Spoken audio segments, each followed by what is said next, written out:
I would certainly never refer to President Zelenskyy as a dictator.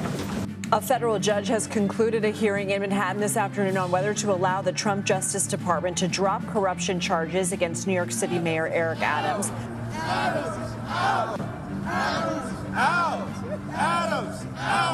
With the new tariffs that are already put in place by President Trump and the ones that he has proposed, the cost of everyday goods like tomatoes and beef and beer is likely to rise again. Hello, everyone. I'm Major Garrett in New York. Tonight on America Decides, words with ramifications. Ukrainian President Zelenskyy says that President Trump is trapped in a, quote, disinformation bubble. This after the President of the United States claimed Ukraine was responsible for Russia's invasion. Today, Trump, in response to Zelenskyy, called him a dictator in a social media post. The back and forth occurring a day after the U.S. and Russia met to discuss the possible outlines for a peace plan to end the now nearly 3-year-old war in Ukraine, launched again by Russia. New York City mayor faces jeers and a judge. The case against Eric Adams goes before the court as the Trump Justice Department pushes to drop corruption charges leveled against New York City's mayor. DOJ targets the Defense Department. The pending cuts in staff there after the Trump administration fires and then tries to rehire nuclear weapons workers in a Department of Government Efficiency that's DOJ reversal. I want to start tonight with Nancy Cordes, who joins us from Miami Beach, Florida, where President Trump is expected to speak soon. And when he does, Nancy will have to bow out of that. So for as long as we have you, Nancy, Ukraine, the President Zelenskyy, it's quite a story today, as it was yesterday. And I don't think that story is over, Major.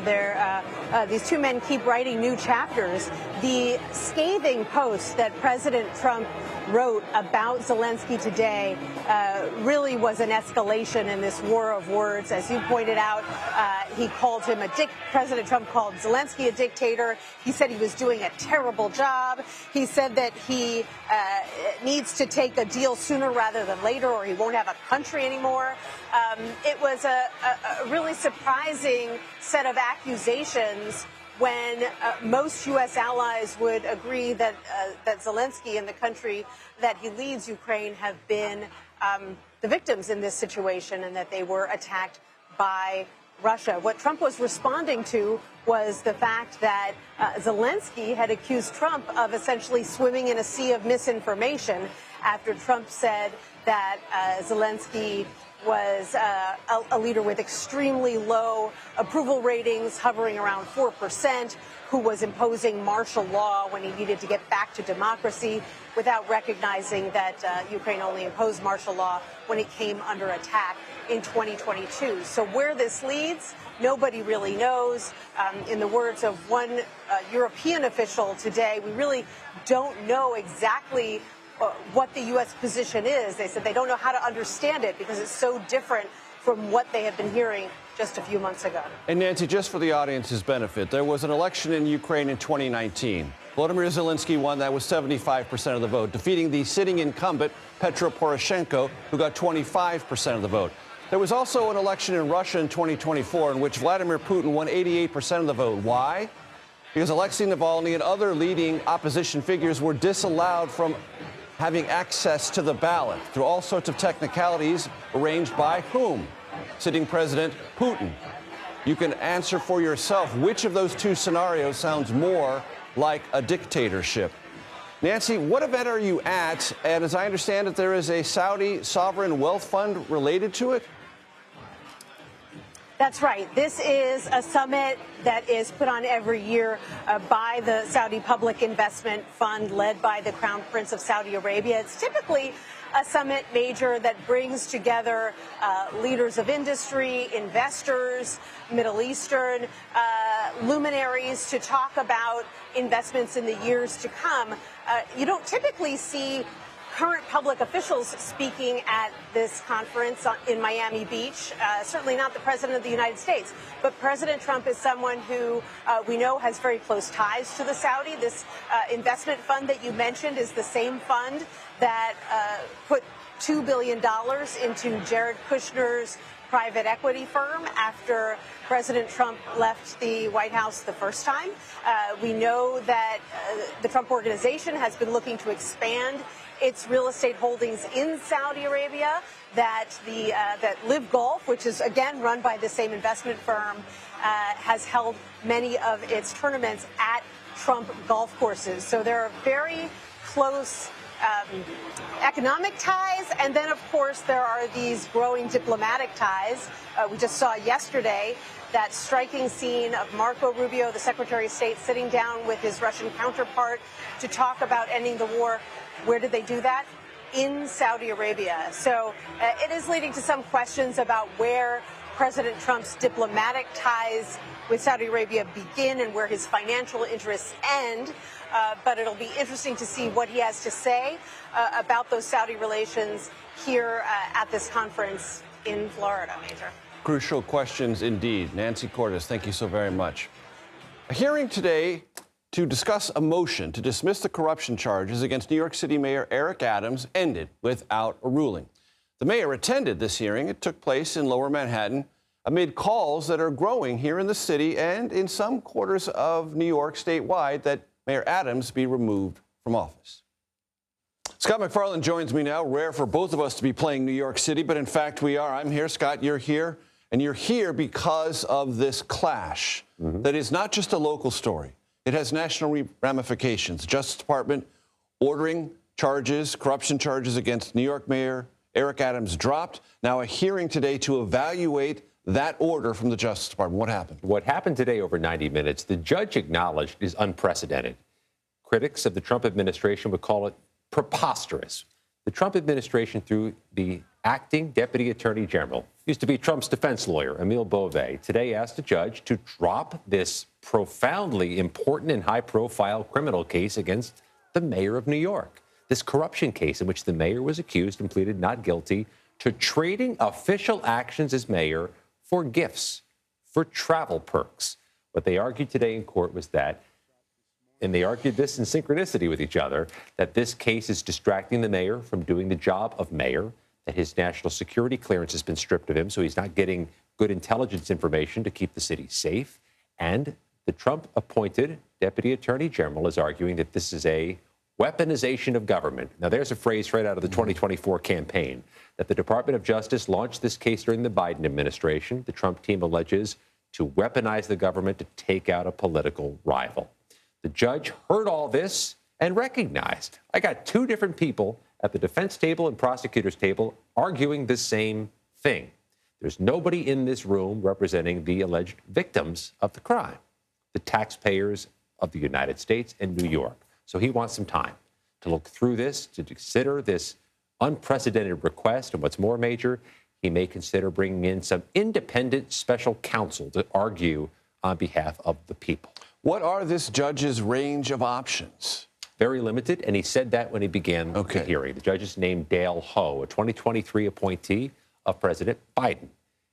Judge Ho said that there's limited bandwidth here because when both parties want to dismiss a case, usually that's quick and easy for the court. We dismiss the case. But this is so different. Usually when they ask to dismiss a case at the Department of Justice, it's because some of the facts have changed or become more clear. A point of law has been raised. This is quite different.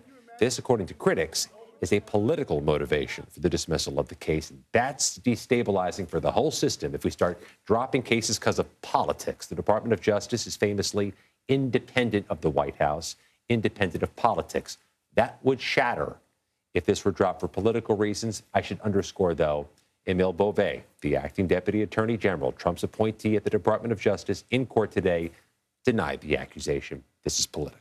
And I saw on social media today some reference from someone supporting the Trump Justice Department saying the underlying allegations against Mayor Adams talk about acts taken before he was mayor and therefore should not fall prosecutorially under acts while he was mayor. Did that come up? No, and I think the judge was starving for that type of argument. Do you have anything that diminishes the accusations themselves? Is there something new, something revelatory about what's alleged in this charging document? That's typically why I dismiss a case. Much different. What the Department of Justice argued today is that the government was weaponized, the case should be dropped for that reason, and that the mayor is less able to not only serve as mayor, but run as a candidate in the June primaries. How symmetrical is this, Major? The prosecutor, who was once Trump's defense attorney, says a candidate for high office being prosecuted is election interference. The symmetry was striking today. We've heard that before. Scott MacFarlane, thank you very much. DOJ arrives at the Pentagon. Officials say firings are expected to start soon. Longtime Pentagon correspondent Barbara Starr will join me next for more on these moves. You are watching, and I hope enjoying, America Decides. Welcome back. Question. Could the Defense Department be next on the list of the Trump administration's efforts to wage what it calls a war on waste? That's a quote. The Washington Post, in this context, is reporting that the administration has directed defense agencies to submit a list of probationary employees and do so quickly. Some of those on that probationary list, once submitted, could be terminated as soon as this week. Barbara Starr joins me now. She is a longtime Pentagon correspondent and is currently a senior fellow for the University of Southern California's Annenberg Center on Communication, Leadership, and Policy. Barbara, my notes tell me that there are about 950,000 civilian employees with the Department of Defense. A budget last year about $840 billion. There probably is some room for efficiency there. But these probationary notices and the idea that significant firings could occur as soon as this week, how does that land with you? What are the implications of that? Well, I don't think, as you say, it's a huge surprise to anybody. I can tell you there's plenty of four-star generals and admirals in the force who also think there's room for budget cuts. It's a lot of money. And nobody, I think, is opposing what they believe, and everyone has an opinion, of course, are sensible budget cuts. But there's something else going on here in Washington, and that's Congress. Because the way the Pentagon budget is designed, these weapons programs are these weapons are manufactured in any number of states across the country. And why is that? So you have senators and congressmen who have jobs in their districts that they want to protect, and they typically do not take kindly to massive budget cuts. They want to protect those manufacturing defense jobs in their districts. So there's going to be a long way to go to get this all done. As for the probationary employees, you know, this is something that is really having such an impact across the federal workforce. So many people suddenly losing jobs that they thought they had and having to find a way to earn a living. And Barbara, in the context here, I think there are two P's: personnel at the Defense Department and procurement. You know better than I do that procurement is where the real money is. And there are ways to find weapon systems that can be manufactured more efficiently, less costly. It's been a constant story at the Pentagon. That's where the real money is, isn't it? Well, it is. And if you're going to save that real money, you have to make substantial cuts in, like, individual weapons programs, such as doing away with a new aircraft, a new fighter jet, a new tank. You can't just nibble around the edges. You have to make significant cuts in significant places. And I don't think there's anybody who thinks there may not be room for that. But again, those defense manufacturing jobs, that's bread and butter for both Democrats and Republicans on Capitol Hill. They're going to want to preserve those jobs. So Pete Hegseth, the new Secretary of Defense, is going to have to really go a long way towards convincing Congress that the strategy the Pentagon has can do without these new weapon systems. This is going to go far beyond the message points and the sort of PR discussion we've been hearing from Hegseth so far. Now the rubber meets the road. He's going to have to explain what the defense strategy is behind these potential cuts. And there have been some shock effects that the Department of Government Efficiency has had to recall, rehiring people on nuclear weapons watch, rehiring some people dealing with bird flu at the Department of Agriculture. If there are these 30% cuts in personnel at the Defense Department, and they're done with the sort of breathtaking speed that they've occurred at other agencies, might that have some effect on issues related to national security? Well, I think inevitably it will. Again, as you point out, the nuclear infrastructure in the country, will that be protected? Will the rapid response forces across the world that would deal with a crisis in Korea, a crisis in the Middle East, a crisis beyond what we have with Ukraine in Europe, will those be protected? Will families be protected? Remember, when Pete Hegseth just several days ago went to Germany to visit the troops, very unusual. He walked onto a base in Germany and he was greeted with protesters from the families, the U.S. military families who live there. So everyone is watching this very carefully. Barbara Starr, thank you very much for your time and always your expertise. As Democratic governors look to deal with President Trump, Illinois' J.B. Pritzker, well, in a matter of speaking, he kind of came out swinging today. Next, our political panel will take a closer look at those like J.B. Pritzker in Illinois attempting to find the voice to challenge the Trump administration. That's next. You're watching America Decides.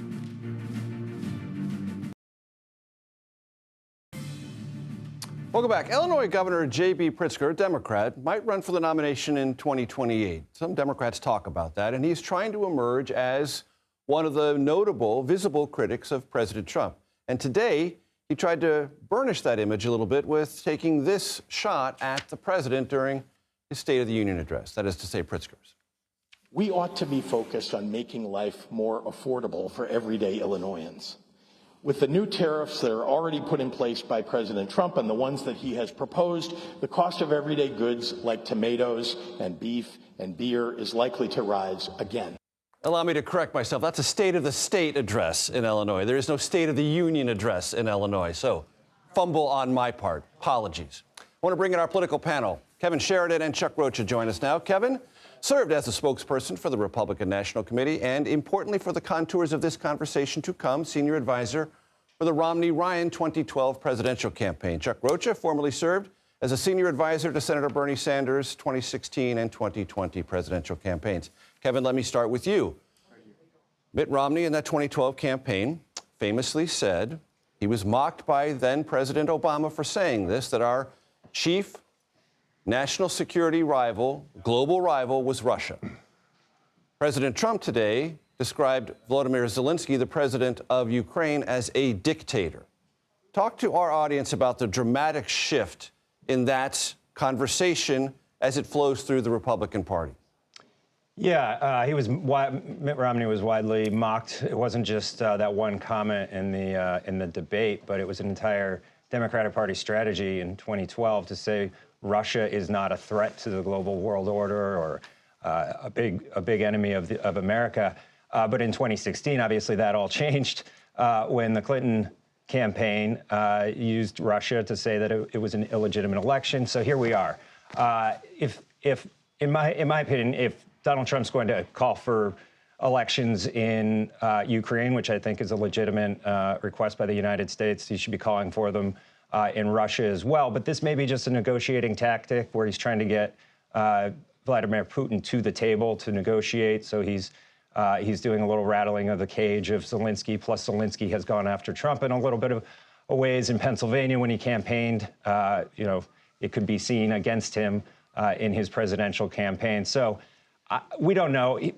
Donald Trump runs a wildcat offense. He could change his mind tomorrow and attack Putin in the same way. We just don't know. This is the start of the negotiations, though. Chuck, your thoughts? I think that it's key that when you say we just don't know, I think that that's the biggest problem here is I think around the world, I think here in Washington, D.C., sure, one of the few Democrats who will say Donald Trump won. Yes, he won all the battleground states, but in lots of places where we were working, and you talk to Republicans, middle-of-the-road Republicans that I was hoping would vote for Democrats, they didn't want the instability. And they voted for Donald Trump because they remembered what their pocketbook was like 4 years ago. They remembered that economy, and I give that to the Republicans. But I think this could be an Achilles heel as we move into it. If everything goes smooth, it won't be. But if anything was to happen as they're going back and forth with the instability, I think that's when it becomes a problem. Kevin, J.B. Pritzker talked about inflation, tariffs in his State of the State address. Inflation is, for the moment, and I'm only saying for the moment, sticky. That's a word that the Federal Reserve uses. You can find it in their notes. But J.B. Pritzker is saying if there are tariffs, inflation could not only be sticky, it could be higher. And that could be a political problem for President Trump. Your evaluation? Well, it depends on whether or not you see Donald Trump using tariffs to negotiate lower tariffs or if he's going to stick with the tariffs that he's put on for the entire 4 years of his term, and what that does to a trade war with our allies and adversaries alike. I think he's a results-oriented guy at the end of the day. He's not ideological. He does believe in the use of tariffs, but if he's not getting results and the stock market tanks and prices keep going up, I don't think he sticks with him. He will try a different tactic. But so far, it's actually worked in some places. I think car tariffs have come down in some ways. So he's trying to open up markets, I think. He carries a big stick, but ultimately, he's going to want the results because that's what he's going to be judged on. And Chuck, to that point, J.B. Pritzker gives this State of the State address trying to tell Democrats, hey, I know how to give voice to this opposition, and I'm going to root it entirely in those, quote unquote, heavily cliched kitchen table issues.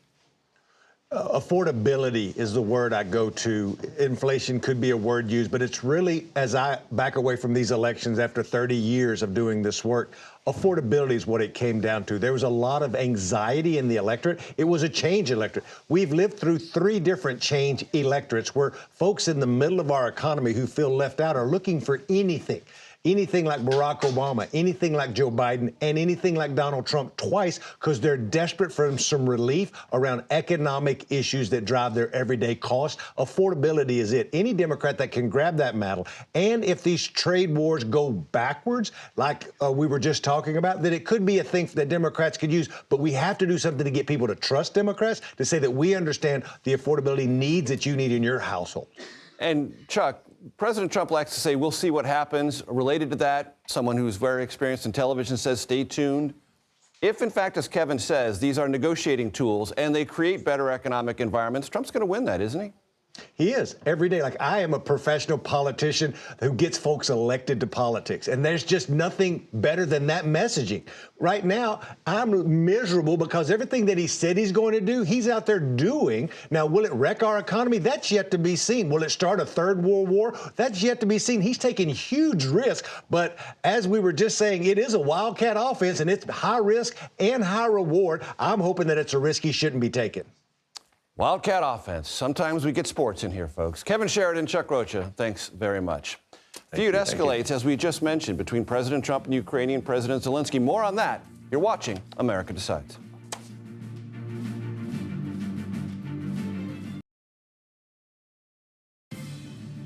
Welcome back. It's the dead of winter, and relations between President Trump and President Zelenskyy in Ukraine only getting frostier. President Trump called the Ukrainian president a dictator on social media. This after Zelenskyy said Trump lives in a, quote, disinformation space. To help us try to put this in context, which is not going to be easy, I want to turn to our CBS News chief foreign affairs correspondent and Face the Nation moderator, Margaret Brennan. Margaret, it's not possible to describe all the contours of this, but what do you think are the most important aspects of this rhetorical clash that has suddenly burst to the surface between the president of the United States and the president of Ukraine?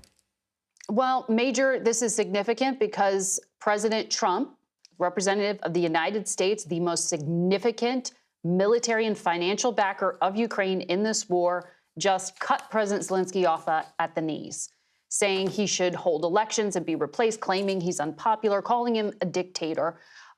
And in these statements, President Trump has also echoed Vladimir Putin's rationale for the war, both in this tweet you're seeing here and in remarks he made in the Oval Office yesterday. So he, on the brink of trying to reopen diplomatic channels between the U.S. and Russia. Remember, he sent his top national security advisors to meet with them in Saudi Arabia recently. He is bringing Vladimir Putin out of isolation while he is kneecapping the president of Ukraine, the country that the United States is actually backing in this conflict. So it definitely changes the balance of power here, and we'll have to see what happens next. But we've already seen some pretty sharp statements, even from Republican lawmakers, some Russia hawks who aren't comfortable with this. How about Ukrainians? Well, we'll have to see. You know, Volodymyr Zelenskyy went and made some pretty harsh statements this morning, pushing back on this claim that he has a low approval rating, saying, no, he has a higher rating. But the bottom line is it's pretty hard to pull in the midst of a war zone. The justification for him having suspended elections back in April, which is when they were scheduled for, is because about 20% of his country is under Russian military occupation. Today, after President Trump issued that public criticism, you had the leader of the United Kingdom, Prime Minister Starmer, come out and say, look, even Britain suspended elections during World War II. Volodymyr Zelenskyy is the elected leader of Ukraine, and that was a very direct response to the claim by President Trump that he's a dictator. And Margaret, I understand you also want to follow up on something from your Sunday interview on Face the Nation with Secretary of State Marco Rubio. You know, thank you, Major, for giving me the opportunity, because I do want to say something about the fallout from that interview I had last Sunday with Secretary Rubio. I want to be clear. Free speech was not the cause of the genocide in Germany. It was carried out by a fascist Nazi regime led by the anti-Semitic dictator Adolf Hitler. Hitler came to power through the ballot box, but then he banned free speech. He campaigned using hateful rhetoric that he was free to peddle for years. And this hate underpinned his campaign to murder 6 million Jews and others during the Holocaust. In today's democratic Germany, they've got a constitution, and they have laws meant to prevent any group using hate speech from ever coming to power again.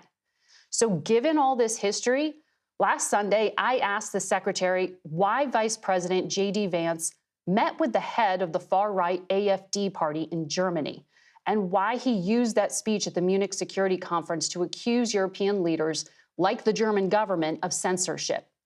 AfD party leaders have been cited for making anti-Semitic, anti-Muslim, anti-migrant, and anti-democratic statements, and one of them even recently twice used Nazi slogans at a rally.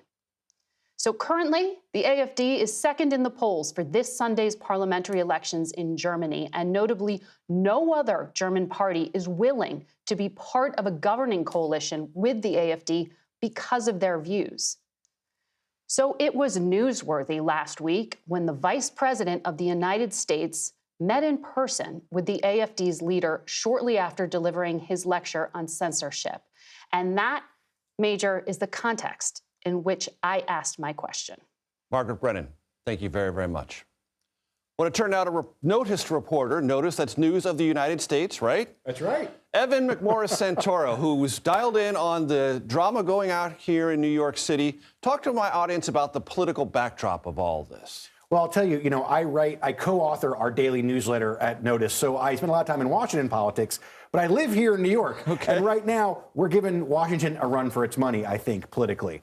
Eric Adams, of course, has been embattled for a while, right, since these charges, federal charges, came down against him.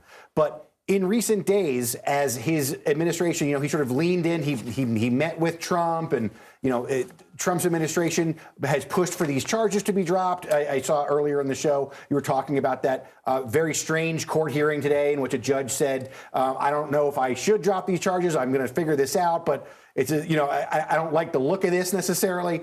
That has led to a huge political backlash for Eric Adams, that now Eric Adams, who came to power kind of being this outsider voice, right? When he first was elected. And pro-law enforcement. That's right. And when he was first elected, there were Democrats who even said, maybe this is the kind of voice that we need in the future. Well, Democrats are kind of running away from him as quickly as possible now, the closer he gets to the president these days. I had a political person here in New York tell me the other day, it feels like critical mass for this for this mayor, that he may not be able to stick around in this job very much longer. But the political challenge here is what happens next, right? This is a very chaotic moment for the city. We've seen now Trump come in, try to end this congestion pricing program today, fighting with Governor Hochul. In the middle of it is this mayor. And then resignations from the mayor's office. That's right. Top deputy mayors. Tons of resignations. His supporters are turning on him. It's in the middle of this really sort of chaotic moment for the city. The mayor himself is no one really knows where he stands or what his future is going to be. And that's sort of what we're dealing with right now. So you talk about being the newsletter writer for Washington. Yeah. Spend a lot of time focused on that. You wrote recently about someone who is not even a household name yet in Washington, though he may become one. Certainly not one nationwide. James Baird. Who is he? That's right. Why is he important? We wrote up a story that my colleague Jasmine Wright wrote. And there's a lot of talk about what's different between MAGA 1.0 and MAGA 2.0. A big difference is this guy, James Baird, right? He is the president's man on Capitol Hill. The legislative liaison is the title. That's right. And the last time Trump was in power, there was a feeling that the city was kind of pushing back on Trump, right? That there was an establishment Republican Party that didn't like a lot of what he was doing. Obviously, Democrats didn't like it. And that there was an effort from Capitol Hill to maybe rein him in or control him and try to prevent some of the stuff that he wants to do. This time around, James Baird is a guy who came from some of that political establishment. He's in the White House now, and he says, my mandate is to do exactly what Trump wants to do. He's a very savvy and canny political operator, very well respected, even by those who are sort of never Trump Republicans who he used to work for. This story that Jasmine wrote is a remarkable one about just how different the Republican Party is. And his most recent posting on Capitol Hill was with J.D. Vance. That's right. Who is emerging as a very important legislative tactician, eyes and ears for the president. Well, I would say that if you read this story, I mean, I wouldn't want to put these words in Jasmine's mouth, but the story is that J.D. Vance became a effective lawmaker in part because he had this guy on his team. Right. And so when Trump comes back into power and is like, we want to be more effective this time than we were last time legislatively, JD says, I got this guy. Let's bring him in. He's got the job now. And it does seem like we've seen with some of these things, for example, the cabinet, right? That was supposed to be a pretty tough road to hoe for Trump, some of these cabinet picks. So far really has not been. And people are saying if you look at the way he's handling the legislature this time around, the Congress this time around, obviously Republicans are more interested in coming his way, given what the election results were, but also he's got a different way of pushing his power around, a bit more savvy. And it's guys like this guy that's why that's happening. Evan, I want to take two threads from this conversation and tie them together and bring them back here to New York.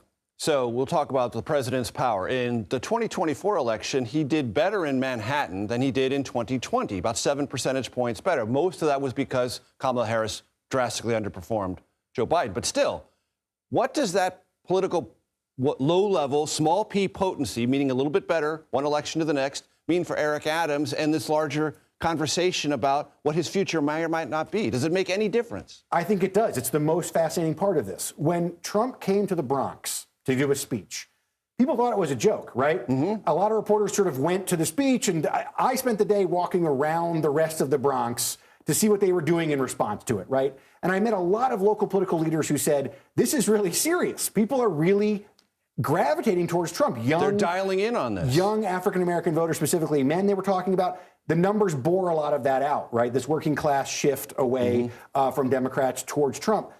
Adams was the guy that was supposed to be the Democrats' sort of whisperer for that community. And so he was, I think, a guy that could have been leading this party out of the kind of problems that it's in right now. But now we're seeing him kind of flailing around a bit. Some of the things that's happened with Trump is that one of the things that Adams was very good at was not taking any hard partisan sides on issues. He would sort of navigate between them, especially in New York, where we have a very strong progressive movement. Then you sort of have this more conservative group that backed him up.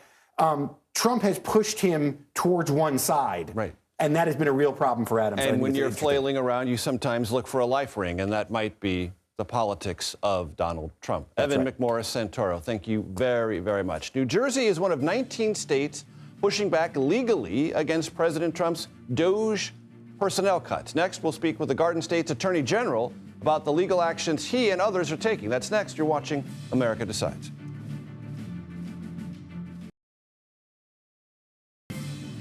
Welcome back. Thanks for hanging out with us. A federal judge has barred Elon Musk's Department of Government Efficiency from retrieving sensitive Treasury Department records. Now, that temporary block was sought by attorneys general in 19 democratically led states.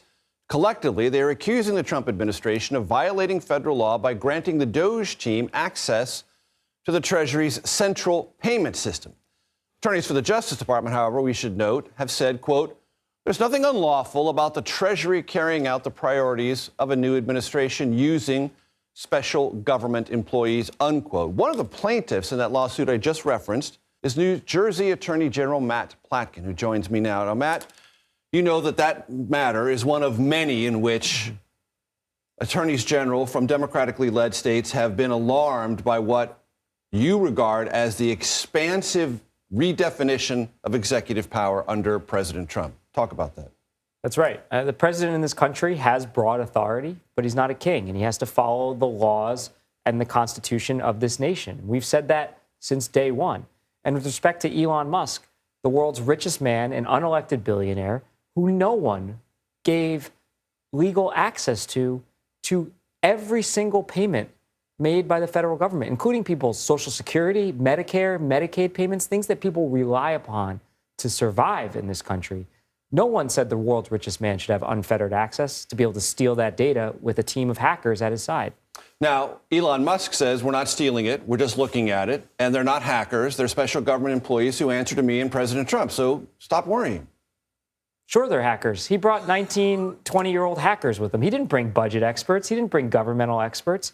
He brought kids who don't know anything that they're doing. That's how they screw up an $8 billion cut with an $8 million cut. That's how they end up firing the entire nuclear regulatory staff and then scrambling to rehire them because, oh, by the way, we need to take care of our nuclear arsenal. Or they look into the Social Security database, which has a 60-year-old operating underlying software system, and assert that someone who's 150 is alive and receiving Social Security benefits. That's not actually true. That's right. And they've told so many mistruths, half-truths, and outright lies that I think if you're sitting there and if you are a Social Security recipient, if you're a Medicaid participant, if you rely on the federal government for literally your life and sustenance, as so many Americans do, I think you should be very concerned about the fact that this unelected billionaire is saying one thing and taking your data on the other hand. But you know as well as I do, Mr. Attorney General, that Donald Trump in 2024 did better in New Jersey than he did in 2020. And he did better in New York and lots of other states. And those Trump supporters saying, by God, isn't it time to go after some of this waste? Can't we find a way to get more efficient? Can't my taxpayer dollars be spent better? And if I need to rely on Elon Musk to do it, for now, at least, I'm okay with that. Look, you're going to have no argument from me about taking on corruption and waste, fraud, and abuse. By the way, if you come to New Jersey, there'll be a lot of powerful Democrats who don't like some of the things that I've done. But here's the thing. Elon Musk is not actually trying to tackle waste, fraud, and abuse. What they're doing is running roughshod over the federal bureaucracy in order to steal Americans' data. We know that. They've admitted that.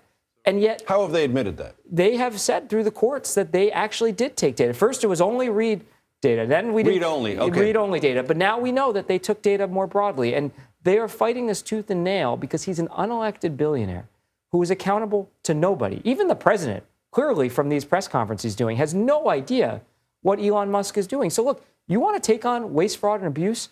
I will be the first person to sign up for it.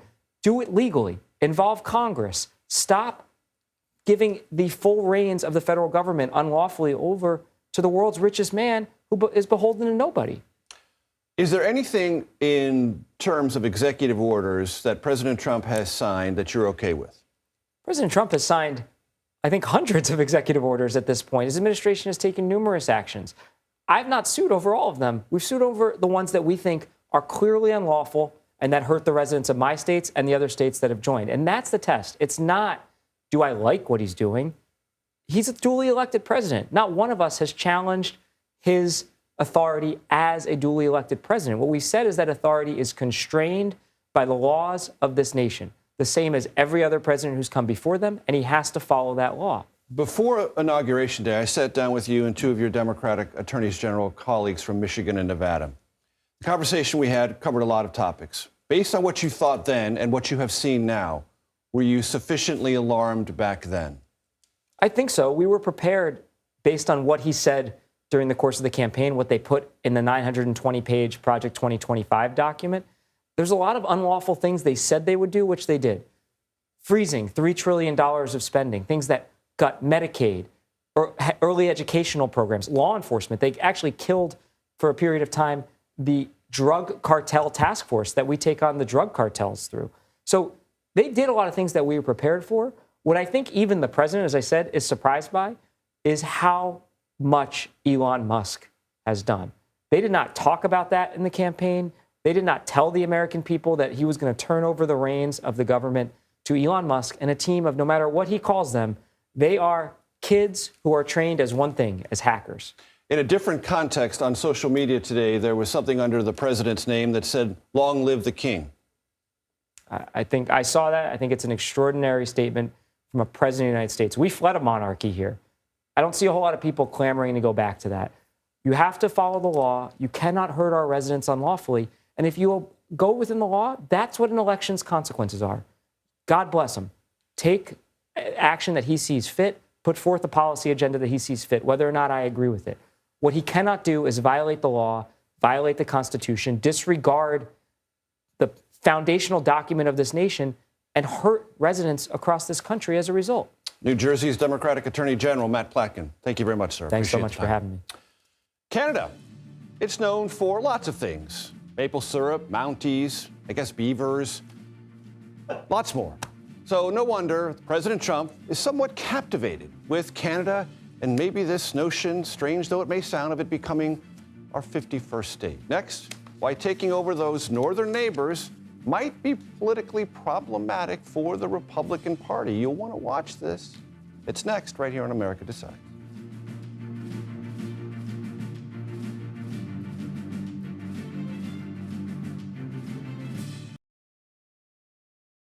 Look, I called them Governor Trudeau because they should be the 51st state, really. It would make a great state, and the people of Canada like it. If they became our 51st state, it would be the greatest thing they could ever do. It would be unbelievable. It would be a cherished state. I think Canada is going to be a very serious contender to be our 51st state. Listening to that, it's pretty fair to say that President Trump sounds a little more than mildly preoccupied with the idea of Canada possibly becoming the next state to join our union, the 51st state. Now, despite what the president just said, you heard him say the Canadians like it. A recent poll from YouGov found only 15% of Canadians said they supported merging with the United States. Even so, we wondered if this were to ever happen, how it might change the U.S. politically, especially in the United States Congress. And we should note, thought experiment only, ladies and gentlemen, not remotely likely to happen. But let's start at some very basic numbers. What's the Canadian population? You see it there, 41.6 million. The overall U.S. population, 341.3 million. Canada, if it entered as a state, would be larger by population than my home state of California, currently the most populous state in the Union. All right, what might that mean in the United States Congress? Well, of course, this is a misnomer. There is no Canadian congressional membership, but if this were to happen, how might that affect? Well, statisticians have looked at this, did the population, and said this would create 54 representatives for that state of Canada and 2 senators. However, it's important to note this. There's a 1929 law that says the number of seats in the House of Representatives must be capped at 435. So if these 54 representatives came from Canada, that means other states currently in our union would have to lose congressional representation, probably taking seats from Texas, Florida, California, maybe Illinois, maybe New York. We don't know where. So don't think of it as 435 plus 54. Think of it as 435 with 54 from Canada taken out of that. Talk about some nasty politics there. If it's one state, that's very simple, 2 senators. How might the voting patterns in Canada, as we currently understand them, influence how many of these 54 House seats, should they ever exist, might break down on party lines? Well, people who have looked at this have said, if it's 54, 36 of them more than likely would be Democratic. 18 of them would be more than likely to be Republican. How might that affect the balance of power in the Senate? Well, you add 2 seats. That would take it to 49 to 53. Wouldn't affect it all that much. But look, let's be honest. It's kind of fun to see those 2 Canadian flags there. That's it. It's fun. But taking this, the Senate and particularly the House, and that party breakdown, and taking seats away from states like Florida, Texas, California, maybe others, all of that portends a kind of political dynamic that President Trump, once he actually sees it, if he ever were to see it, might not like nearly as much as it sounds like today. Anyway, that does it for today. We'll be back with another edition of America Decides tomorrow at 5 p.m. Eastern. The Daily Report, that starts right now.